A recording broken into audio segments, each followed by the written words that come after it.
Comment décarboner le bâtiment? Quels sont les matériaux d'avenir de la construction?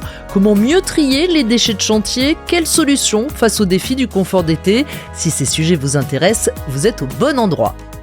Bienvenue dans Bâtir pour le climat, le podcast qui répond à toutes vos questions sur la transition environnementale dans le secteur du bâtiment. Bâtir pour le climat est un podcast du Moniteur, des cahiers techniques du bâtiment et de Négoce. Je suis Carole Ferry, directrice des rédactions. Dans ce podcast, je reçois des professionnels du secteur de la construction durable. Ensemble, nous discutons de leur vision, de leurs projets à impact positif. Ils partagent leurs expériences, ils apportent un éclairage précieux pour vous aider à mettre en place des solutions concrètes. Très bonne écoute. Bonjour Agnès Pannier-Runacher. Bonjour Carole Ferry. Merci de nous recevoir dans votre bureau pour ce nouvel épisode de Bâtir pour le climat. Vous êtes donc ministre de la Transition écologique et vous portez le nouveau plan d'adaptation, le PNAC 3, qui assume une chose. La France se dirige vers un réchauffement de plus 4 degrés d'ici la fin du siècle. Ce n'est plus une hypothèse, c'est désormais le scénario de référence de l'État. Alors pourquoi ce choix? Plus 4 degrés, c'est vraiment ambitieux, on peut le dire. Est-ce une manière de frapper les esprits, de provoquer une prise de conscience, ou vous êtes convaincu qu'il s'agit de la piste la plus réaliste? En fait, c'est le scénario central des scientifiques. Plus 4 degrés à horizon 2100, c'est le scénario central du GIEC qui anticipe un réchauffement de la planète à 3,2 degrés sur la base de tous nos engagements étatiques individuels. Donc ça veut dire qu'on est à plus 4 degrés en 2100, alors même que nous aurions atteint la neutralité carbone en 2050.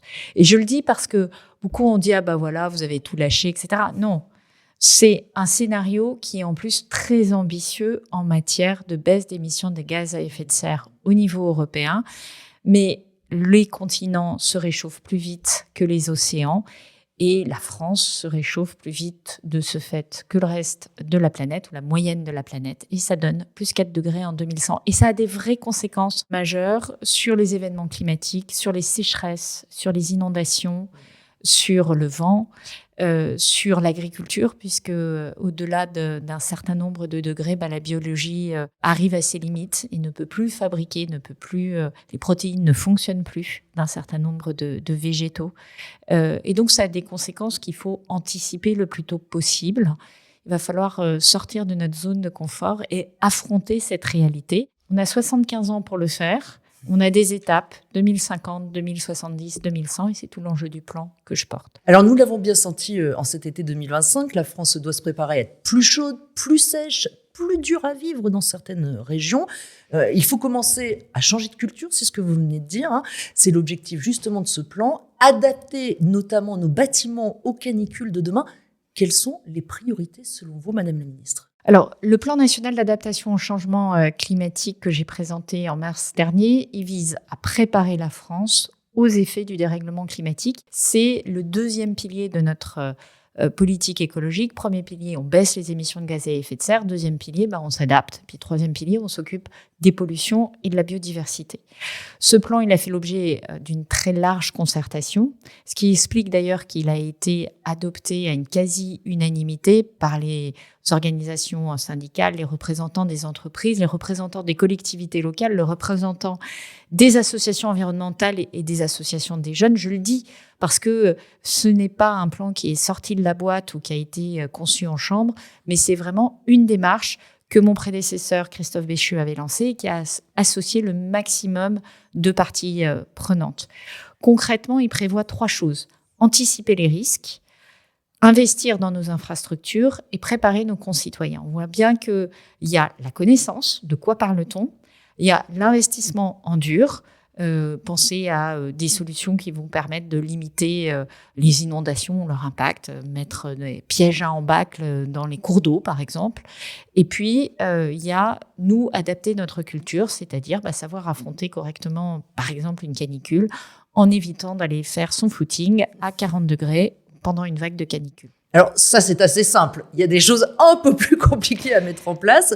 Parce qu'on parle désormais d'habitabilité. Nous ne pourrons plus habiter certains logements en cas de canicule qui dure dans les années à venir. En fait, il faut éviter que nos logements deviennent des fours. ce qu'ils pourraient devenir dans quelques années, non seulement ils seront plus habitables, mais ils vaudront plus rien. Alors, le plan comporte un certain nombre de mesures concrètes, effectivement, face aux canicules, pour rénover et adapter les logements. Ça vaut aussi pour les centres d'hébergement, pour les lieux de soins, ou encore pour les établissements pénitentiaires ou les écoles. On en a beaucoup entendu parler pendant cette dernière vague de chaleur. Le plan prévoit de développer des réseaux de froid renouvelables, de protéger les travailleurs aussi pendant les vagues de chaleur et de renforcer nos moyens de lutte contre les pics de pollution. Donc ça embrasse très large et c'est en même temps très concret. Premier exemple de ce plan, c'est un décret pour les travailleurs. Alors c'est pas inutile quand on est dans le bâtiment, hein. Ces travailleurs-là exercent leur activité dehors. Donc, les plans pour un décret pour les travailleurs pendant les périodes de canicule qui va très précisément voir comment on les accompagne, on prévient les risques, on déplace les horaires, on anticipe en médecine du travail ceux qui sont plus vulnérables, qui ont des pathologies qui peuvent faire très mauvais ménage avec la canicule. Tout ça est couvert. Donc ça, c'est un exemple très concret, un décret pris le 27 mai et qui est rentré en vigueur le 1er juillet. Ça tombait bien, on était en pleine période de canicule. Sur le bâtiment ? C'est aussi effectivement sur le bâtiment changer, alors 2 choses. Notre manière de bâtir, évidemment. Notre manière d'aménager les villes en général, c'est-à-dire anticiper les îlots de chaleur. Et puis, avec le bâti dont on dispose, à rénover correctement ces bâtiments pour faire en sorte d'être plus confortable face aux vagues de chaleur. Isoler, végétaliser, tous ces éléments-là. C'est les 3 ou les 4 types de solutions que pousse l'ADEME, notamment dans sa démarche Plus fraîche ma ville. Les solutions vertes, végétalisation, les solutions bleues, la gestion de l'eau. Quand vous rajoutez une fontaine, vous contribuez à rafraîchir l'atmosphère. Les solutions grises, c'est le rafraîchissement naturel des bâtiments. C'est tout simplement organiser une ventilation, des courants d'air, un certain nombre de techniques. Et les solutions douces, c'est aussi faire évoluer nos pratiques face à la chaleur. Alors là aussi, c'est du bon sens, mais rajouter des volets ou des protections solaires, c'est 2 à 3 degrés de moins. Quand il fait 40 degrés, c'est pas suffisant, mais ça contribue quand même à rendre les choses plus acceptables. Dans le sud, ils connaissent bien ça. Dans des villes comme Paris, on connaît beaucoup moins ça. C'est tout l'enjeu des îlots de chaleur. Et c'est pour ça que j'ai chargé le CEREMA de travailler particulièrement sur les îlots de chaleur. On a aujourd'hui mis à disposition de l'ensemble des collectivités locales des cartographies qui vont spécifier les 150 plus gros îlots de chaleur, ou sur les 150 plus grandes agglomérations, plutôt villes, les îlots de chaleur, de façon à ce que quand on est un maire ou qu'on aspire à devenir maire, puisque nous avons des élections bientôt, eh bien, on regarde les zones qui sont en rouge et on les traite en priorité. Alors, dans ces zones en rouge, il y a quoi ? Est-ce qu'il y a un EHPAD ? Alors ça, il faut y aller tout de suite. Est-ce qu'il y a une école ? Ça aussi, il faut traiter en priorité. Mais c'est aussi des bâtiments sur lesquels peut-être il faut en priorité mettre de la rénovation thermique, et de la rénovation thermique qui n'adresse pas seulement le confort d'hiver, mais également le confort d'été. Très important, le confort d'été, on va y revenir. Alors le problème, c'est qu'il faut des moyens, et ce sont malheureusement souvent les ménages les plus modestes qui habitent ces fameuses bouilloires thermiques et qui sont aussi les passoires thermiques de l'hiver. Comment adapter efficacement sans moyens ? Alors, quand j'étais ministre de la Transition écologique, je m'étais employée dès 2023 à faire en sorte que ma prime rénov' et les certificats d'économie d'énergie ne s'occupent pas que du confort d'hiver, mais s'occupent bien aussi du confort d'été. Que l'on mette une TVA à 5,5% sur un certain nombre d'équipements, je parlais des stores, je parlais des filtres solaires, c'est aussi tout ce qui est brasseur d'air, qu'en fait, on ait des solutions clés en main. Qui reviennent beaucoup d'ailleurs. Tout à fait, parce que c'est une solution qui fonctionne très bien dans les pays chauds. Donc, on a, je dirais, de l'expérience sur ce que ça peut apporter. Et ça fait partie des solutions qui ont un coût énergétique moindre. Un des grands enjeux qu'on va avoir, au-delà des polémiques sur la climatisation, c'est en fait combien ça coûte. C'est-à-dire que, bien sûr, à un moment, il va falloir rafraîchir. Quand vous avez 40 degrés de manière longue, votre corps n'est pas en capacité d'affronter ces niveaux de température. Il y a un enjeu sanitaire. Mais on ne va pas déclencher de la clim à tout bout de champ parce que sinon, votre facture d'électricité, vous allez la sentir passer. Je veux dire, c'est un enjeu de pouvoir d'achat. Donc, nous, notre enjeu, c'est de faire en sorte de bâtir avec des solutions passives qui sont les plus efficaces. Et on sait que ces solutions, elles permettent de descendre de 3, de 4, de 5 degrés le ressenti de la température. C'est de faire en sorte de supprimer tous les îlots de chaleur, parce que là, à l'envers, un îlot de chaleur, ça vous augmente la température ressentie de plusieurs degrés, parfois jusqu'à 9 ou 10 degrés dans des quartiers qui sont particulièrement minéraux, avec des grandes tours, par exemple, où l'ombre n'est pas privilégiée. Et puis, vous savez, on a longtemps construit avec des baies vitrées orientées plein sud. Mais en période de canicule, c'est pas formidable. Donc, ça fait partie des enjeux de construction et de rénovation que nous devons porter. Et puis, effectivement, vous avez en fait une palette de solutions. Vous allez monter de 1 ou 2 degrés d'amélioration du confort et ça suffira et ça vous permettra à moindre frais de vous protéger de la chaleur. Puis à un moment, il faut déclencher la clim parce que c'est une question sanitaire et qu'on ne mettra pas en danger la santé des Françaises et des Français. Donc, ça fait bien partie du plan. Et il y a une manière intelligente de faire de la clim aussi, privilégier les réseaux de froid, parce que ces réseaux de froid permettent, je pense évidemment à la géothermie, permettent de renvoyer la chaleur dans le sous-sol et donc de ne pas l'entretenir au niveau de la ville et d'aller réchauffer quelqu'un d'autre. Les principes de la thermodynamique, ils sont ce qu'ils sont et on ne va pas les modifier avec une politique, quand bien même certains responsables politiques ont du mal à comprendre de quoi il s'agit. Quand on refroidit, ça veut dire qu'on consomme des calories qu'on rejette à un autre endroit et que cette chaleur, elle est bien restituée quelque part. Mais est-ce qu'il ne faudrait pas à un moment peut-être interdire la climatisation de manière massive et juste la réserver aux endroits les plus importants comme les EHPAD, les écoles, etc. Alors non, parce qu'aujourd'hui, nous avons la capacité électrique pour refroidir. Donc le sujet est moins le dimensionnement de notre réseau électrique ou de notre capacité à utiliser la géothermie que la question de la facture et la question du pouvoir d'achat. Une unité de climatisation, ça consomme plus d'électricité qu'un frigidaire pendant une année. Et donc ça, on va le sentir passer. Donc il faut donner les moyens aux Françaises et aux Français d'avoir le meilleur rapport qualité-prix. C'est pour ça qu'on a des solutions douces qui fonctionnent. C'est pour ça que nos aînés ont construit pendant des années sans recourir à la climatisation. Et vous le mentionnez, dans le sud de la Méditerranée, on sait construire, on sait ménager les courants d'air, on sait ménager l'ombre, on sait ménager, utiliser certains matériaux qui ont cette qualité de confort thermique et qui donnent ce sentiment d'être dans la fraîcheur alors même qu'il fait très chaud thermique à l'extérieur. Exactement. Donc ça, il va falloir l'utiliser massivement parce que ce sont des solutions passives qui sont efficaces. On sait aussi que la double ventilation, ça fonctionne très bien. Mais à un moment, on arrive à des limites. Et les limites, elles sont face à des températures extrêmes. Et c'est ça aussi que nous allons devoir affronter. Rappelez-vous cette météorologie qu'avait faite Evelyne Delia en se projetant en 2050. On y est déjà. Et donc, en 2050, on devrait être probablement plus chaud. Nos villes à 50 degrés, c'est pas en 2050, c'est maintenant. Là. C'est maintenant. Et nous allons devoir effectivement faire face à des vagues qui seront plus longues, qui seront nuit et jour. Ça, c'est un vrai problème. Le corps humain a besoin de répit. Il a besoin d'avoir quelques heures pour récupérer. Donc, il faut équiper le collectif. Évidemment, c'est une priorité. Les EHPAD, les hôpitaux, les établissements qui accueillent des enfants.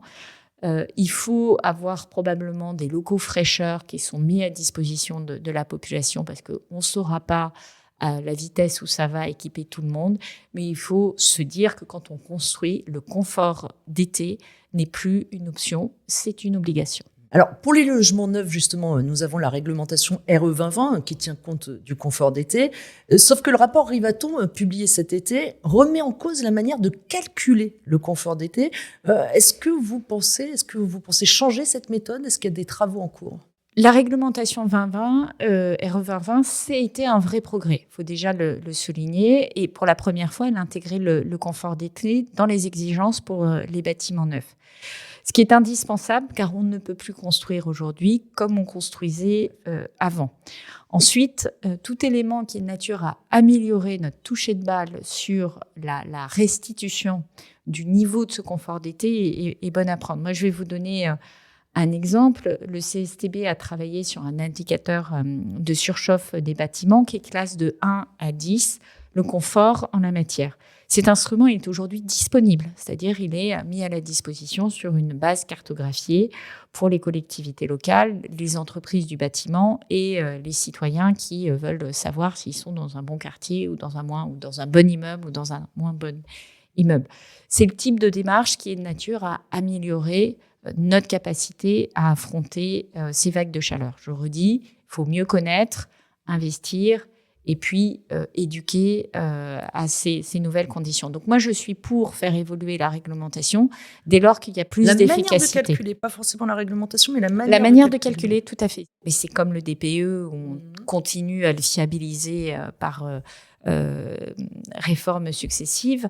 Il faut que ce soit un indicateur qui restitue correctement le vécu dans l'immeuble. Exactement, le ressenti. Sinon, ça ne marchera pas. Il y aura de la méfiance par rapport à l'indicateur et on n'atteindra pas notre objectif. Donc, je sais qu'il y a donc cette initiative du CSTB, il y a le rapport Rivaton, il y a des initiatives aussi qui sont portées par des parlementaires. Et moi, j'accueille tout ça très positivement. Donc, plus on sera précis et rigoureux, meilleur on sera dans la rénovation thermique. Donc, sûrement des changements à venir.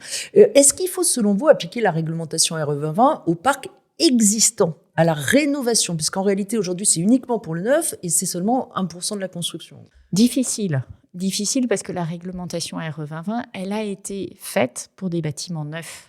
Et donc, lorsque vous devez rénover un bâtiment, et je ne parle même pas de bâtiments qui sont classés ou qui sont regardés par les architectes de bâtiments de France, qui est une catégorie aussi compliquée, mais vous avez une enveloppe, vous avez des structures, vous avez des parties communes qui ne se prêtent pas à une, adaptation à la réglementation RE 2020. Nous avons une réglementation sur la rénovation thermique et nous avons des exigences en matière de réglementation de rénovation thermique qui fixe des seuils minimaux de performance à respecter pour les travaux d'isolation, de ventilation ou encore le remplacement des systèmes de chauffage. Et nous allons encore plus loin dans le cadre de MaPrimeRénov', puisque pour obtenir une aide financière, les équipements et matériaux doivent répondre à des exigences techniques qui sont plus élevées que celles prévues pour la réglementation thermique. L'idée, c'est qu'à chaque fois qu'on investit 1 euro, on doit en tirer le maximum et avoir des ouvrages qui soient le plus durables possible. Rénover aujourd'hui thermiquement une maison et s'apercevoir en 2040 ou même en 2035 qu'on est passé à côté du sujet, ça veut dire mal utiliser l'argent public et ça, on ne le supportera pas. On voit bien les enjeux financiers qui pèsent aujourd'hui sur notre budget. Rénover thermiquement durablement, c'est-à-dire permettre à l'habitant d'économiser sur sa facture d'énergie. Je rappelle, moi je suis les rénovations qui se passent dans le territoire où j'habite, notamment le bassin minier, où on arrive à des baisses de facture de 40%. On a des taux de retour de satisfaction dans ce nouveau bâti, qui sont des maisons de mineurs. Je veux dire, ce sont à la base des maisons qui sont vraiment dans leur jus, de plus de 90% de taux de satisfaction. Et on voit la résilience face aux périodes de canicule ou aux périodes de froid. Là, vous vous dites que vous avez bien dépensé l'argent. Vous voulez dire qu'ils n'ont pas trop chaud l'été? Non, ils n'ont pas trop chaud l'été. Et ils ne dépensent pas trop de chauffage l'hiver. Et ils ne dépensent pas trop de chauffage l'hiver. Ils ne dépenseront pas trop de climatisation l'été s'ils veulent s'équiper. Et on a mis les moyens, mais on a bien mis les moyens. C'est-à-dire qu'on a effectivement 40% de baisse de la facture d'énergie. En fait, vous avez un retour sur investissement, bien sûr. Et c'est tout l'enjeu de cet instrument qu'on utilise aussi. Mais c'est pas facile. Quand on est un Français moyen, trouver le bon endroit où mettre les sous et les avoirs. Alors justement, est-ce que les banques n'auraient pas un rôle plus important à jouer avec des prêts à taux zéro pour les travaux de rénovation énergétique? Plusieurs choses. Vous avez sur les bâtiments publics le fonds vert. Le fonds vert, c'est le fonds qui est porté par le budget de l'État et qui accompagne les collectivités locales dans des projets, notamment de rénovation thermique des bâtiments, et qui est complémenté par des financements de la Caisse des dépôts en la matière, et qui peuvent être adossés à des contrats de performance énergétique. Donc, dans lequel une collectivité locale, une mairie, va dire « je rénove le bâtiment qui accueille l'école, par exemple, j'anticipe, ou plutôt ma maîtrise d'ouvrage anticipe une baisse de la facture de 30%, Ces économies vont me permettre de financer les taux d'intérêt que je paye à la Caisse des dépôts sur la base d'un prêt à un taux très compétitif par rapport à celui que j'aurai dans le marché. Ça fonctionne. 5000 écoles qui ont été rénovées ces 18 derniers mois et on va continuer et on veut continuer à massifier. Deuxième chose, les particuliers. Les particuliers, on commence à voir décoller enfin les éco-prêts à taux zéro, puisque 110 000 éco-prêts à taux zéro ont été émis en 2024. C'est une excellente nouvelle. Il faut aller plus loin parce que les ménages les plus modestes, qui sont évalués par les banquiers et qui sont souvent des gens contrat à durée déterminée, intérim, un des deux qui travaille, l'autre pas, ou famille monoparentale, vont apparaître comme étant des profils risqués et ne vont pas avoir le prêt. Et là, il y a un vrai sujet parce qu'on ne peut pas laisser les gens sans solution. Moi, je porte une écologie populaire. Une écologie populaire, c'est pas une écologie punitive qui va vous dire ça c'est interdit, ça c'est pas moral. Je veux dire, c'est bon, on va pas mettre de la morale dans ces sujets-là. C'est une écologie qui apporte des solutions aux gens. Et lorsque vous avez des petits revenus, lorsque votre emploi n'est pas un contrat à durée indéterminée, mais ça ne vous empêche pas quand même d'avoir du revenu, quelle est la il solution ? faut que vous ayez des prêts. Ça peut être des contre-garanties, par exemple, par l'État. Ça peut être des prêts d'honneur. On a développé cette solution. Et moi, ce que j'attends effectivement des banques, c'est qu'on ait un vrai travail qui soit fait. Il y a une mission qui a été lancée à notre demande, Valérie Létard et moi-même, confiée à la sénatrice Amel Gacquerre, pour dire c'est quoi le financement du reste à charge. Et je crois qu'une des réponses, c'est aussi d'aller vers une contractualisation avec les collectivités locales de la rénovation thermique. Les collectivités locales, est-ce qu'elles ont aussi un rôle à jouer ? Alors, certaines sont très motivées à le jouer. Certaines sont déjà engagées dans des dispositifs du type zéro passoire thermique ou zéro précarité énergétique, qui sont des dispositifs où elles vont quasiment au devant de leurs habitants sur les quartiers dont elles savent que compte tenu de la date du bâti, on est à peu près sûr d'être dans de la passoire F ou G, donc ça doit être une priorité. Et après, elles accompagnent les habitants de ces quartiers-là avec cette dimension de accueil en mairie qui est rassurant. Quand vous allez en mairie, vous vous dites que les conseils ne sont pas dictés par des arrière-pensées économiques et de profit, que quand on vous met en relation avec un artisan ou une petite entreprise du bâtiment, cette entreprise est éprouvée et que quand on vous dit qu'on va vous aider pour les aides, on va vraiment vous aider pour les aides. En plus, ces collectivités locales, elles ont souvent leur propre dispositif d'aide, donc elles complémentent les dispositifs d'aide de l'État. Et donc, ça réduit le reste à charge. Et quand on arrive comme ça à empiler les aides et à réduire au maximum le reste à charge, on a tout gagné. Il suffit qu'il y ait 4 personnes dans la rue qui rentrent dans la démarche et après, vous aurez toute la rue qui rentrera dans la démarche. Est-ce que ce n'est pas le rôle aussi de l'ANA ? Oui, bien sûr, mais l'ANA a moins cette possibilité de projection et d'aller vers. L'ANA va avoir du mal à vous dire « tel artisan fait un travail super » parce qu'elle ne connaît pas la granularité des 35 000 communes françaises.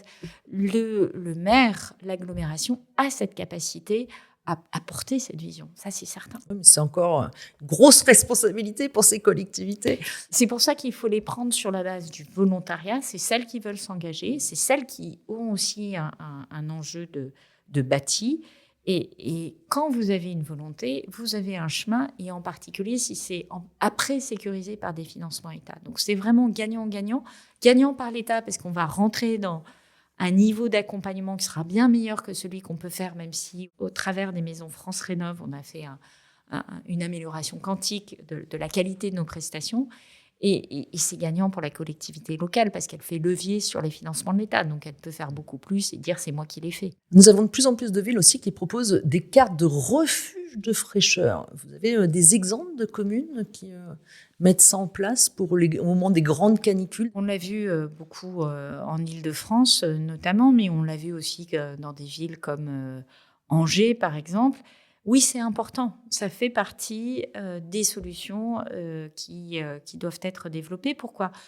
Pour une simple raison, c'est qu'on ne va pas changer notre bâti existant du jour au lendemain. On ne saura pas le faire. On a des îlots de chaleur. Il y a des endroits où transformer un îlot de chaleur en îlot de fraîcheur, ça va prendre du temps et beaucoup d'argent. Donc, on ne va pas le faire. Enlever le béton, en gros, et mettre des arbres. Végétaliser, ventiler, climatiser, enfin, effectivement, repenser La le mode. ville. Laisser circuler l'air dans la Laisser ville. circuler l'air. Moi, j'étais en déplacement il n'y a pas très longtemps, par exemple, dans la ville de Meudon, qui est accompagné par un de nos grands spécialistes de la modélisation avec des algorithmes d'IA, Dassault Systèmes, et qui, quasiment rue par rue, était capable de mettre en évidence les variations de température, étage par étage, bâtiment par bâtiment, avec des aménagements. Je rajoute un arbre là, l'arbre fait 1 mètre, l'arbre fait 1,50 m, l'arbre fait 2 mètres, et de retraduire par ces modélisations l'impact que ça a sur les bâtiments. Là, on est au meilleur état de l'art. C'est des choses qu'on peut faire. Ça permet effectivement de baisser les budgets parce que l'enjeu, c'est de mettre l'arbre au bon endroit. C'est pas parce que vous végétalisez une place de manière très importante que ça va baisser la température partout. Et le bon type d'arbre aussi. Parce qu'il y en a qui résistent mieux à la d'arbre, chaleur que d'autres, qui bon demandent moins type, d'eau que d'autres. Mais vous voyez, c'est vraiment, c'est très fin. C'est de l'aménagement qui intègre cette dimension de confort TT et qui intègre aussi toute l'année. Et c'est une boîte à outils de solutions. Vous avez la peinture réflexive, vous avez les matériaux de construction, vous avez la rénovation par l'extérieur ou par l'intérieur, vous avez la nature des vitrages, vous avez effectivement les notions de végétalisation des toits, les notions de protection thermique que vous pouvez mettre en place, comment vous ménagez de l'ombre sur la façade, depuis la façade ou depuis l'extérieur. Par exemple, vous plantez un arbre juste devant la façade. Tous ces éléments-là sont très fins. Et donc, il n'y a pas une solution unique, mais il y a une compréhension des enjeux et il y a ensuite une optimisation des solutions. Ça passe aussi par le PLU. Vous incitez dans ce plan à revoir les PLU. Est-ce qu'il faudrait que ça devienne obligatoire ou est-ce que vous préférez l'incitation douce ? Ce que nous allons faire d'abord, c'est mettre la trajectoire des 4 degrés à horizon 2100 dans la réglementation. C'est-à-dire que cette trajectoire servira de référence aux élus locaux. Ils pourront s'y référer. Et derrière ça, il y a l'idée que tous les outils que nous développons au niveau de l'ADEME, du CEREMA, de l'IGN, qui permettent de projeter ce qu'est la France en 2050, en 2070 et en 2100, puissent servir de référence quand on fait un PLU. Mais l'idée, c'est pas de refaire tous les PLU tout de suite. On n'en a pas besoin. Ce dont on a besoin, c'est qu'au moment où on le refait, ces trajectoires soient bien pensées et que les élus locaux puissent aussi se référer à des modèles qui sont, on va dire, tamponnés par l'État pour qu'on n'aille pas les chercher en responsabilité. Moi, je ne veux pas qu'un élu se retrouve devant le juge en 2040 parce qu'il aura mal fait son PLU, parce que la modélisation proposée par une start-up de je ne sais pas où dit qu'en fait, le niveau de l'eau sera supérieur en 2070. Donc, c'est aussi à nous de sécuriser les outils dont ils disposent et de dire c'est ça le jeu d'hypothèses dont vous disposez et avec lequel vous jouez de façon à ce qu'il n'y ait pas de contestation de cette partie-là. Ce maire-là, il va se renseigner où ? Ce maire-là, il se renseigne auprès de la mission ADAPT. On a mis ensemble tous nos opérateurs pour qu'ils apportent ce niveau de soutien. C'est donc Météo France, l'ADEME, le CEREMA, la NCT aussi, la Banque des Territoires, etc. C'est l'ensemble de ces acteurs qui mettent à disposition les outils. On a développé 100 diagnostics d'adaptation sur des territoires très représentatifs de la France, donc 100 territoires différents. On fait du littoral, de l'urbain, du périphérique, du rural, de la montagne, et du nord, du sud, de l'est, de l'ouest. Et on essaye de rendre compte de ce que c'est que le dérèglement climatique sur Chamonix, sur Douai, sur une collectivité locale dans les Pays de Loire, 100 territoires, de façon à produire un diagnostic et ensuite une feuille de route d'adaptation. Et ça, après, quand vous êtes une commune, vous allez regarder le territoire qui vous correspond le mieux. Et c'est très inspirant, ça vous fait gagner du temps. Vous aurez aussi le bénéfice de pouvoir vous appuyer sur le CEREMA pour vous accompagner, sur l'ADEME, sur Météo France. Mais rien que ça, c'est un premier guide. Je m'emploie à mettre toutes les données de modélisation, de les faire cartographier et de les donner en open data aux collectivités locales. Elles ne doivent pas chercher l'information.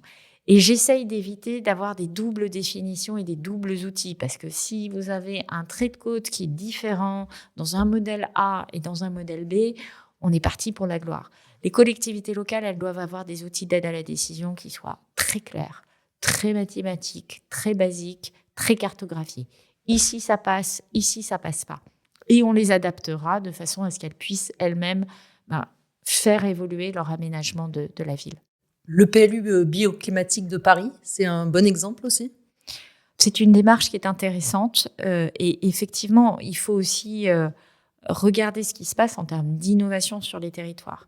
Vous avez beaucoup d'habitants et d'habitantes qui attendent de leur maire, de leurs élus locaux d'agir, beaucoup plus que ce que l'on ne croit.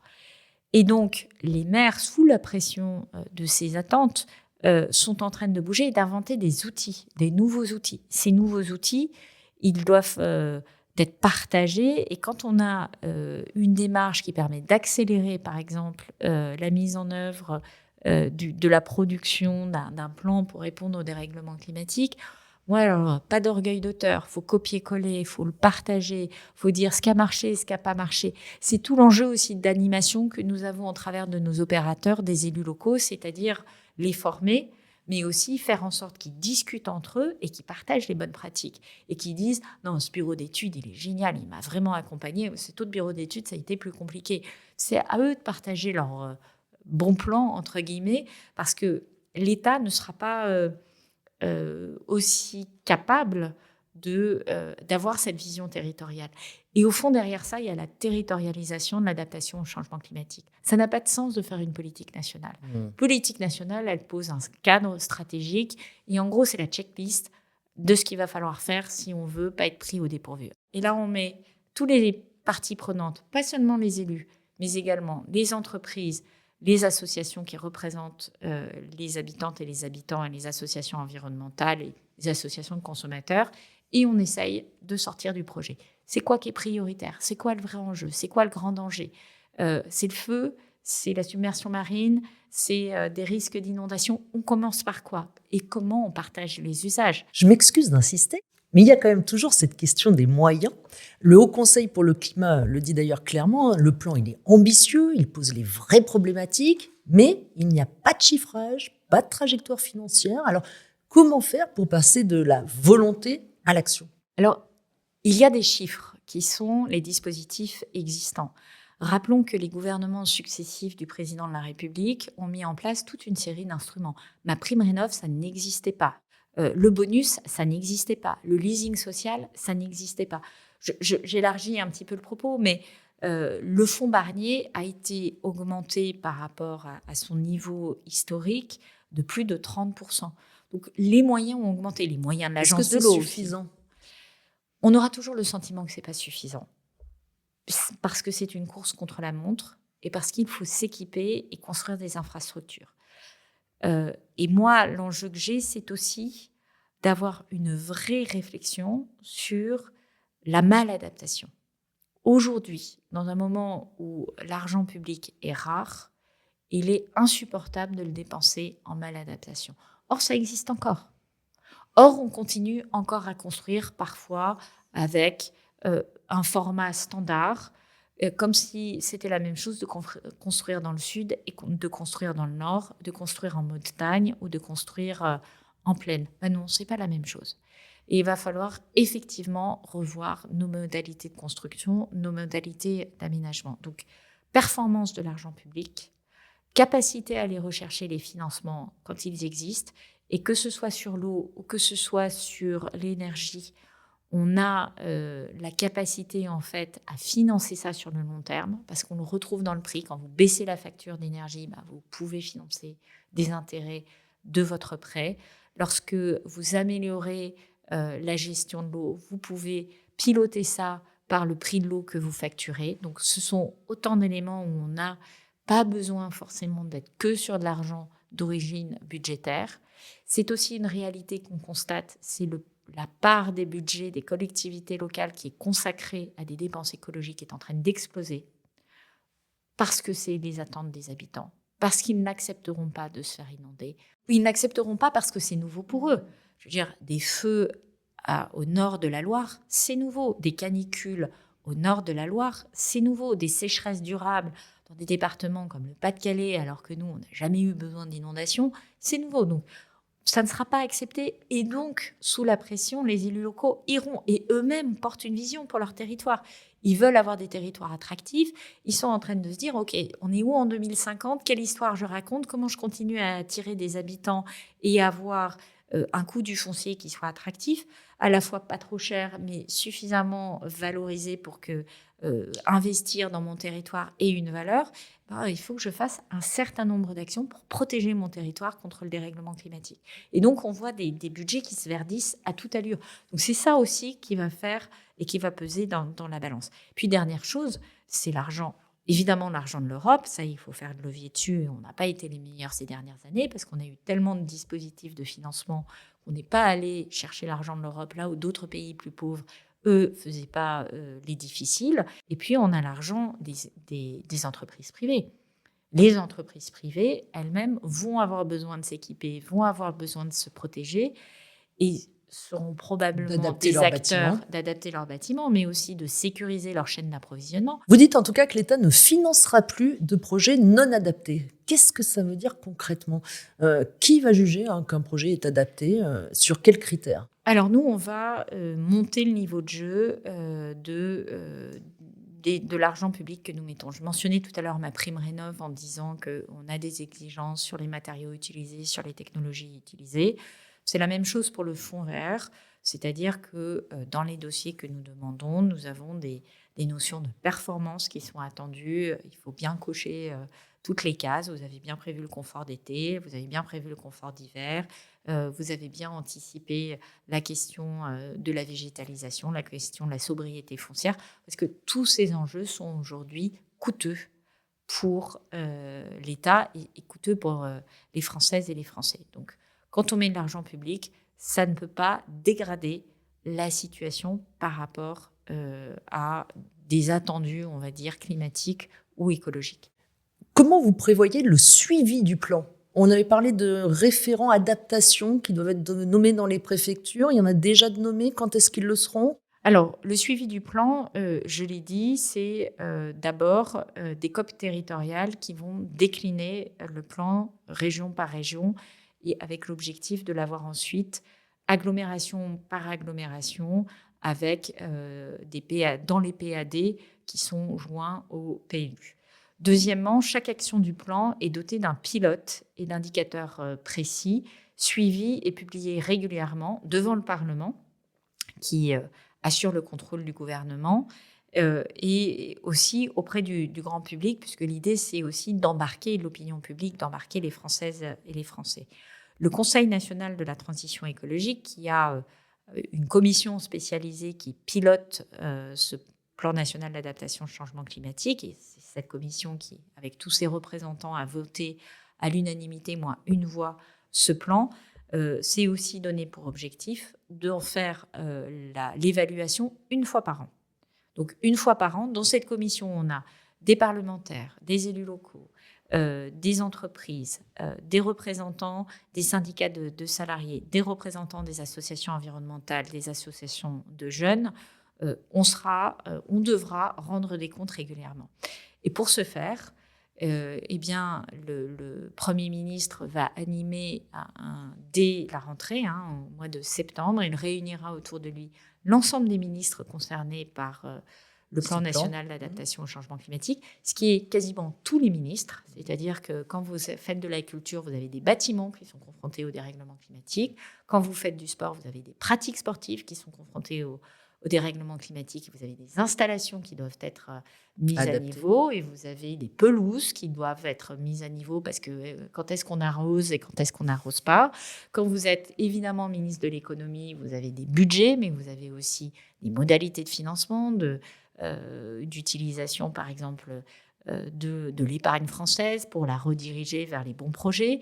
Lorsque vous êtes à l'industrie, vous avez à la fois vos industriels qui doivent s'adapter pour préserver leur modèle d'affaires. Je rappelle que 72% de l'emploi européen est liée de manière critique au bon état des écosystèmes naturels. 72%. Si tout ça s'effondre, l'emploi s'effondre. Donc ça, pour l'économie, c'est majeur. C'est le dérèglement climatique, c'est l'effondrement de la biodiversité, c'est les pollutions. Donc chacun est concerné en réalité autour de la table. C'est l'organisation du travail, c'est les enjeux sanitaires, c'est les sujets aussi de transport, les sujets de collectivité locale, avec quel argent, comment, avec quelles règles du jeu, à quel niveau, qu'est-ce que fait la région, qu'est-ce que fait le département, qu'est-ce que font les agglomérations et le bloc communal. C'est tous ces sujets-là que l'on va mettre sur la table. Donc les 200 actions qu'on passe en revue, on en est où, ça avance bien, ça avance pas bien, qui est en retard, qui est en avance. Une dernière question, plus personnelle. À quand remonte votre engagement en faveur de l'environnement? Est-ce qu'il y a eu un événement déclencheur? Je dirais que le premier événement déclencheur professionnel, c'est le rapport que j'ai écrit sous l'égide de Pierre-Alain Muet en 2002 sur la finance socialement responsable et la finance éthique, qui m'avait amené à regarder en fait tous les modèles d'investissement à l'international en termes de bonnes pratiques, qui visaient à orienter l'épargne vers des projets qui étaient socialement, environnementalement plus efficaces. Donc c'était tout l'investissement dans des projets avec une dimension extra-financière. Et en fait, je me suis déplacée aux États-Unis, je suis allée en Suisse, en Belgique. On a regardé, c'était les premiers pas de Vigéo à l'époque, de la notation extra-financière. Et au travers de cas ultra concrets, puisque aux États-Unis, on était allé aussi sur des financements des communautés. Je me rappelle à Chicago, par exemple, où des associations arrivaient à combiner écologie et lutte contre la précarité et remise au travail. Et donc, c'est des modèles qui ont été extrêmement inspirants et qui, moi, m'ont mis sur la voie et m'ont amené ensuite à conseiller la Caisse des dépôts. Donc, vous voyez, c'est ancien, pour l'amener à réaménager sa politique d'investissement pour développer l'investissement socialement responsable dans ses différents portefeuilles, celui de la CNP, celui des fonds d'épargne, donc le livret A, celui pour compte propre. Cette mission particulière qui se faisait dans le contexte de la COP de l'époque où Jacques Chirac avait dit « Notre maison brûle et nous regardons ailleurs », a été assez marquant pour moi parce que c'était une mission à la fois assez financière mais très concrète. Et prise de conscience. Voilà, sur ce qui se faisait à l'international, sur un sentiment de retard français quand même à l'époque sur la prise de conscience et sur les outils, et en travaillant directement sur des actions concrètes et sur des outils. Et est-ce que vous êtes inquiète aujourd'hui du recul que l'on sent actuellement sur les questions environnementales? Alors évidemment que je suis inquiète. Je suis inquiète parce que ce recul, cette trumpisation des esprits est susceptible de nous mettre en retard par rapport à une action et une urgence. Et on sait que si on n'y va pas, ça va nous coûter beaucoup plus cher. Beaucoup plus cher. Ça va avoir des impacts plus on va absolument attendre, plus majeurs ça sur la cher. santé. Et ce sont les plus vulnérables, vraiment, c'est les plus modestes, c'est ceux qui n'ont pas les moyens de se défendre, qui sont les premiers touchés par ça. Il y a une fracture écologique qui s'ajoute aux différentes fractures territoriales que l'on connaît. Cette fracture écologique, elle touche les plus modestes, les plus fragiles, les classes populaires. Et ça, c'est insupportable. Mais je dirais qu'il faut aussi regarder le verre à moitié plein. Pourquoi on est confronté à cette espèce de contre-pied? C'est parce qu'on rentre dans le dur. C'est parce qu'on est en train de changer. C'est parce que, en réalité, sur le terrain, vous avez de plus en plus de projets d'écologie. Quand on avait une marge de manœuvre, on faisait un petit peu de projets en plus du reste. C'est-à-dire que un maire sortait sa salle polyvalente, son stade de sport, réinvestissait dans son patrimoine culturel et puis faisait un petit parc public avec une mare au canard et 3 arbres. C'était bien le bout de ce qu'on avait il y a peut-être 3 ou 4 mandats. Là, on a complètement changé de monde. Et si on regarde nous-mêmes nos pratiques individuelles, elles se sont transformées de manière majeur. Combien de gens, lorsque je leur pose la question « Qu'est-ce que vous avez changé dans votre vie depuis 5 ans ?» me disent « Oui, c'est vrai, je trie mes déchets, j'achète pas de la même manière, je voyage pas de la même manière, je m'alimente pas de la même manière. » Alors, chacun a son propre récit et ses propres choix et va résister sur certains points et inversement est allé très loin sur d'autres. Mais ce qui est sûr, c'est qu'en 5 ans, on a beaucoup changé. Et ça, on le voit, on le mesure. Donc, cette transformation, elle est à l'œuvre, elle est inconfortable, elle nourrit des colères, elle nourrit le sentiment que moi, je fais tous les efforts et les autres font rien, qui est un grand classique du changement. Et il va falloir effectivement se coltiner toute cette transformation. Et moi, je suis très en colère contre des partis politiques qui, en fait, surfent sur ces colères. Surfent sur ces colères contre l'intérêt des Françaises et des Français. Plutôt que de s'en emparer, à la limite, j'accepterais qu'on nous interpelle en disant « Pourquoi n'allez-vous pas assez vite sur tel sujet ? Comment se fait-il que vous n'ayez pas avancé sur tel sujet ? Pourquoi vous servez plus les villes que le monde rural ou inversement ? J'en sais rien. Mais ce n'est pas ce qu'on voit. » Donc ce recul vous met en colère. Donc ce recul, non, c'est aussi une condition de l'action, c'est-à-dire que je pense que, contrairement à ce que certains pensent, le recul écologique leur reviendra en boomerang très fortement. Le recul écologique leur reviendra en boomerang très fortement. Les Françaises et les Français sont profondément attachés à la qualité de vie, sont profondément attachés à la qualité de leur alimentation et ne feront aucun cadeau si on expose leur santé à un certain nombre de risques qui étaient connus de la puissance publique. Et donc, j'invite chacun à être très précautionneux sur les positions qu'ils prennent au regard de cet enjeu de dérèglement climatique, d'effondrement de la biodiversité et des pollutions. Parce que les Français jugeront. Merci Agnès Pannier-Runacher. Merci Madame la Ministre. Merci.